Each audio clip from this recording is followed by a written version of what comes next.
Hello, everyone, and welcome to our presentation for our group behavior change replication project. We did our group project over decreasing excessive media usage while increasing physical activity. Our group members are Dana, Stacy, Sarah, Brittany, and Isabel. And the first thing we're going to do is review some of the empirical research studies that we found to support our claims for this research project. My research article was a literature review that investigated whether interventions that emphasize decreasing sedentary behaviors in children and adolescents result in behavior change and weight control. A comprehensive literature search was conducted to identify all comparative studies of interventions to reduce sedentary behavior among children, alone or in combination with other health messages. 2 investigators evaluated articles for eligibility and validity. 12 studies met the inclusion criteria and provided relevant data. Approaches varied, but all reduced sedentary behavior and improved weight indexes. This suggests that emphasis on decreasing sedentary behaviors is an effective intervention to decrease sedentary behaviors and control weight in children and adolescents.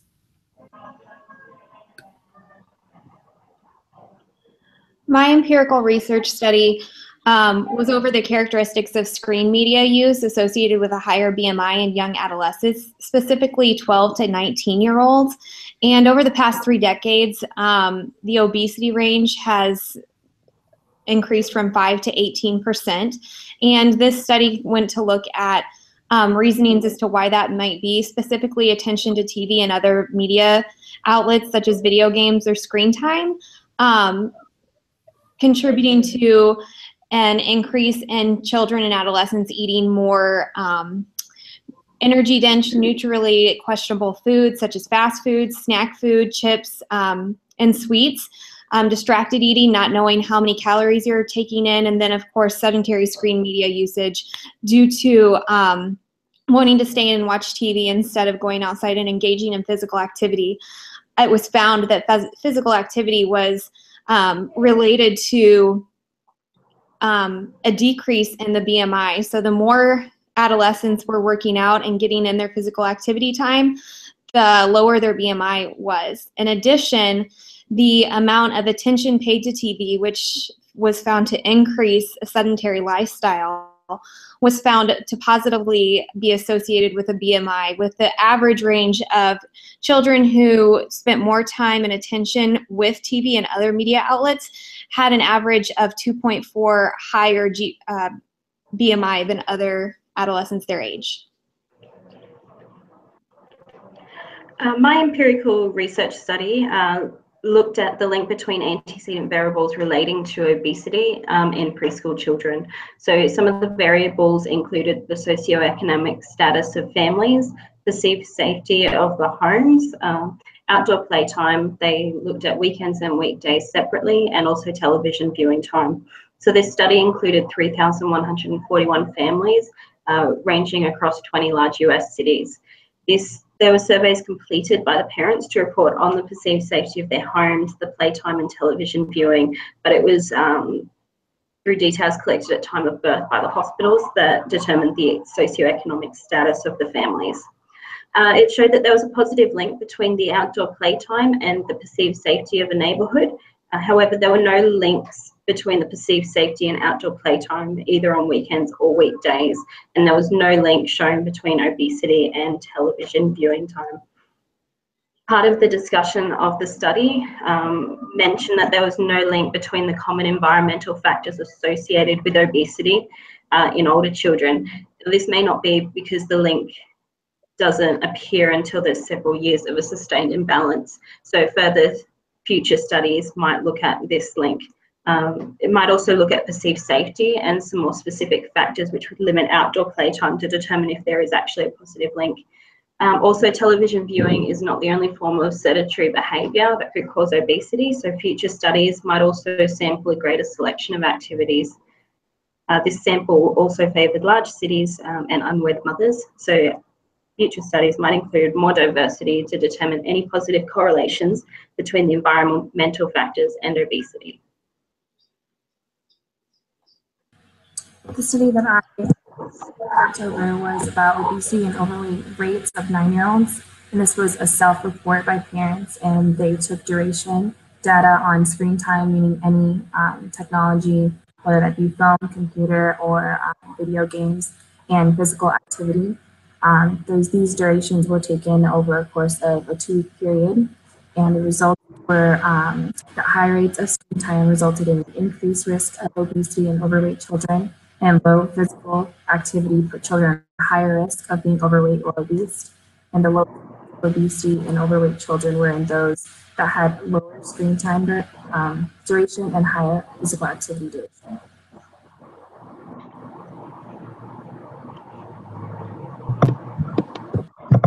The supporting article that I will be briefly discussing is a review of 20 different cross-sectional and observational studies that were about physical activity and sedentary behaviors of children ages 3 to 20 years old.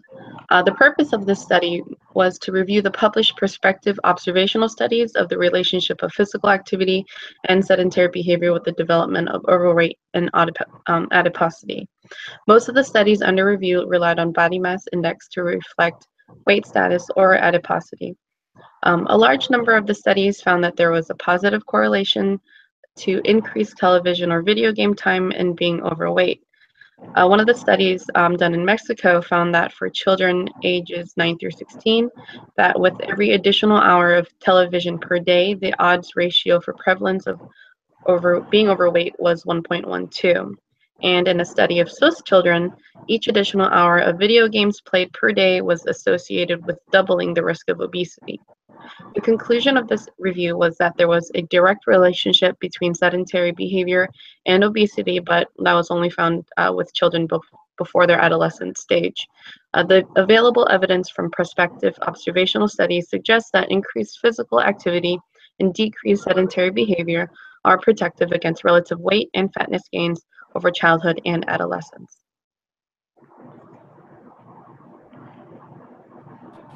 The purpose of the study was to encourage a healthier lifestyle for the individual by increasing physical exercise and decreasing screen time on her cell phone and internet.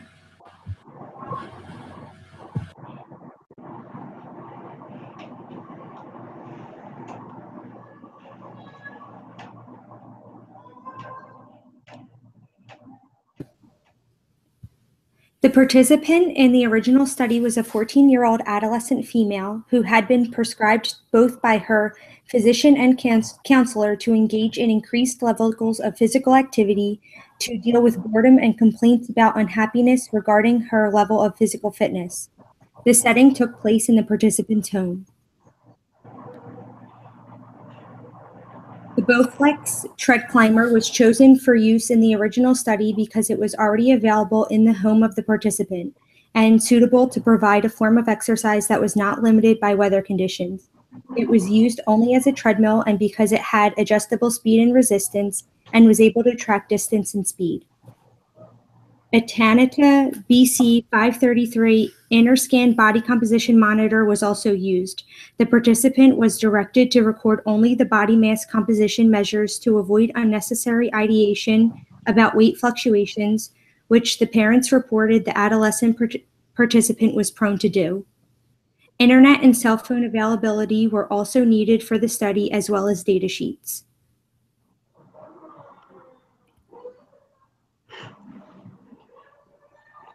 For the original study, physical activity is defined as walking on the tread climber at a minimum of 1.2 miles per hour with the maximum speed not exceeding a speed at which the user cannot stand and talk without strain, and with the resistance level set to 7.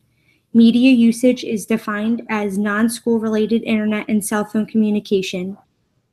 Data collection was taken using data collection forms were used in baseline and treatment 1 and 2.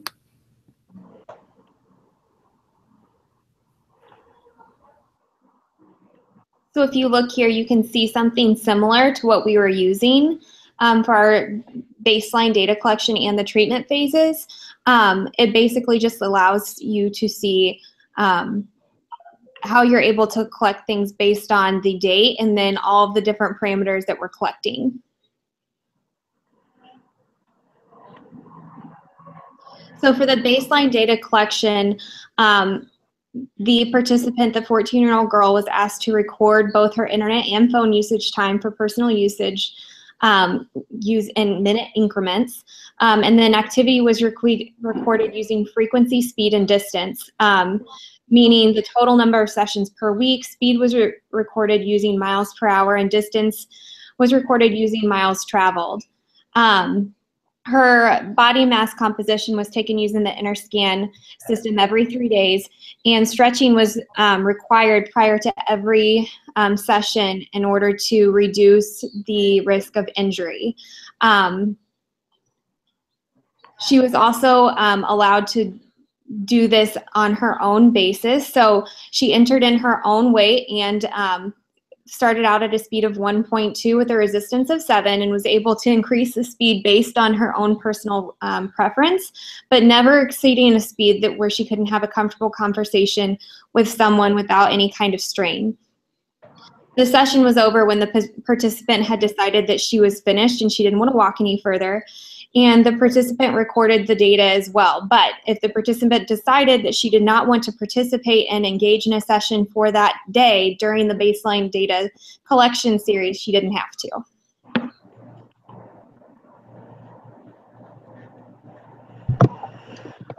So the intervention from the original study was presented in 2 phases. The first phase was to be conducted over 2 weeks, and the participant was, the 14-year-old girl, was to walk on the tread climber in order to gain access to non-school related internet time. As mentioned before, she was to stretch before the targeted behavior, which is walking on the tread climber. And for every mile that she walked, she received 1 hour of non-school related internet time. Or phone time. She needed to walk at the speed of 1.2 miles per hour at the minimum, and with a resistance of 7, set at 7. In addition, for the first phase, she could earn an additional hour of internet or phone time for every extra mile she walked. For the second treatment phase, that was conducted over 3 weeks. The participant was to engage in the same target behavior, which is walking on the tread climber, in the same fashion, with the speed at 1.2 miles per hour and the resistance at 7. The only difference between phase 1 and phase 2 was that the required miles to walk was increased to 1.5 miles, and in turn she would earn 1.5 hours of non-school related internet or phone time. In addition, she could earn an additional 0.5 hour of phone time but not internet time for each extra 0.5 miles she walked beyond the required 1.5 mile.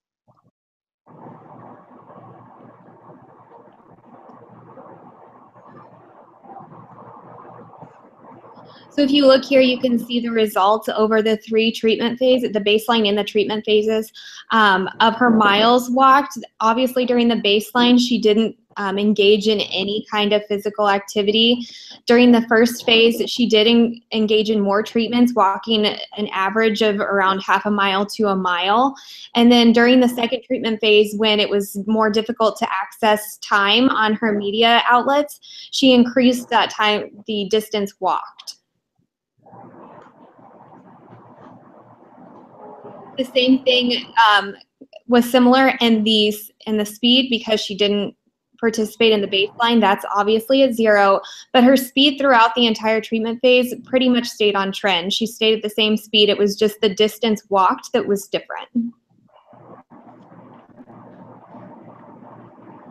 This will show you her body mass composition measurements.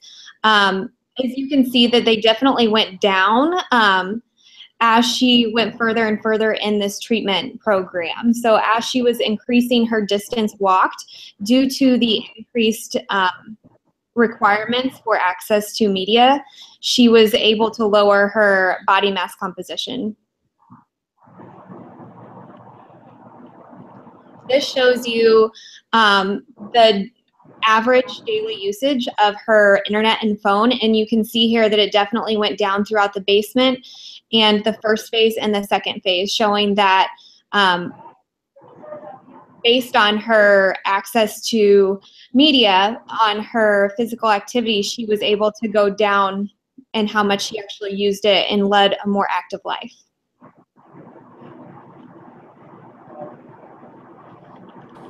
For the So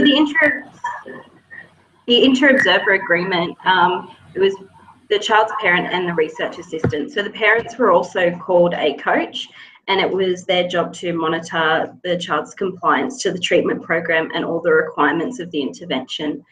Data was collected on whether she was successful in meeting the target behaviours. This was also checked off by the parent coach.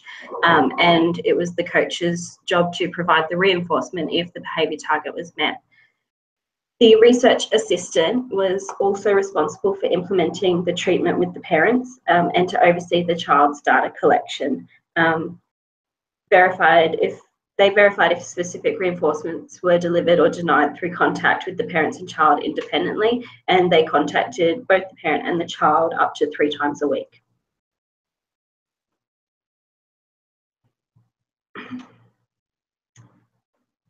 So yeah, the treatment fidelity, basically the parent coach monitored the adherence to the programs and the research assistant checked in. So this strategy was employed based on the reasoning that increasing accountability for the project activities would increase the likelihood that the participant would follow the project activities through faithfully.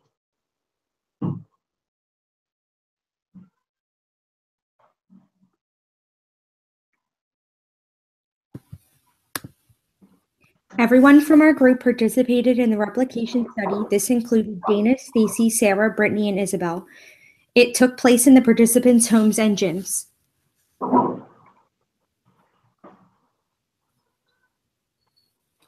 The materials needed for replication included a tread climber or a treadmill at the participant's home or gym, and that had adjustable speed and resistance and that tracked distance and speed.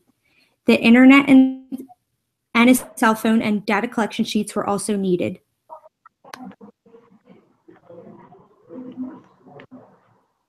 For the replication study, physical activity is defined as walking on the tread climber at a minimum of 1.2 miles per hour with the maximum speed not exceeding a speed at which the user cannot stand or talk without strain, and with the resistance level set to 7.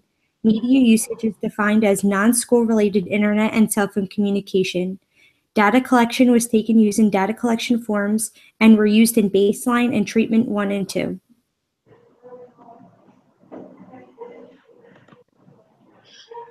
The main difference between our baseline phase and the original study had to do with the fact that we did not have access to a body mass composition calculator. Everything else stayed the same. So we were still recording our internet and phone usage in minutes. We were recording our activity based on frequency, speed, and distance, and we were all stretching prior to any of our physical activity. Especially during the speed or during the baseline, we were not required to engage in sessions if we did not feel up to it during that period.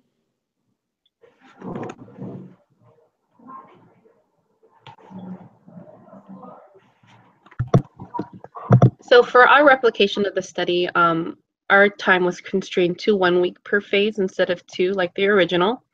For phase 1, also we didn't all have access to a tread climber, so we used a treadmill or walking outside on an incline was used as well. We still used the same speed and resistance as the original study. So that was a minimum speed of 1.2 miles per hour and the resistance of 7. Each mile was reinforced with 1 hour of non-school or work-related internet or phone time, and we could also earn additional hours of usage for every extra mile that we walked. For phase 2, that was also condensed to 1 week due to time constraints, and we were to engage in the same target behavior, except that the minimum miles to be walked was increased to 1.5 miles, and the reinforcer of non-school or work-related internet or phone time was increased to 1.5 hours as well. Just like the original study, we could also earn half an hour of additional phone time, but not internet time for every half mile additional that was walked. So this is the results from our replication. There's distance in miles. As you can see, overall, the miles walked for each participant has increased. And that's just some more graphs showing the distance walked. And then this is also the distance walked. These graphs show the miles, the speed at which we were walking. Overall, as you can see, it stayed pretty consistent or increased as the treatment phases went on.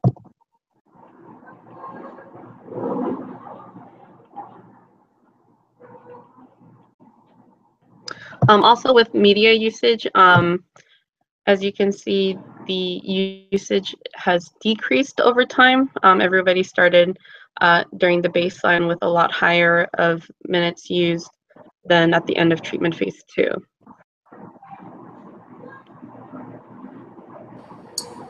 The replication, the ILA, was the participants, which is ourselves, and we were responsible for implementing the treatment, providing the reinforcement if the target behavior was met, and collecting all of the data.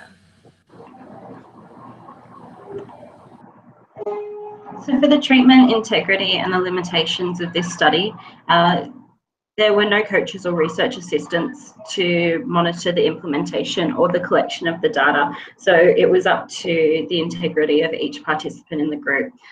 There was group accountability, however, as the data was to be collected and shared by set dates. The treatment phases were shorter than the original study due to time constraints. So 1 week for baseline, 1 week for treatment 1, and 1 week for treatment 2. Not all participants had access to a treadmill and had to use natural incline walking and GPS tracking to determine the distance and average speed. This group did not monitor changes in body mass composition as we did not have access to the necessary equipment, and the deprivation of technology was adapted as it wasn't possible for all participants to remove technology due to work or study commitments. However, the technology reinforcers were given for non-work or study purposes.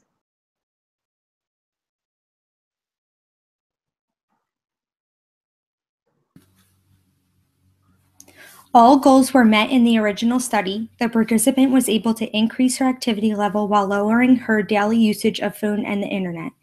In this study replication, not all participants increased their activity level consistently from baseline, but all participants lowered their daily usage of phone and internet. If access to various types of media are included in exercise contingency plans, results will continue to be promising, and this merits further investigation. This concludes our presentation, and we thank you for watching.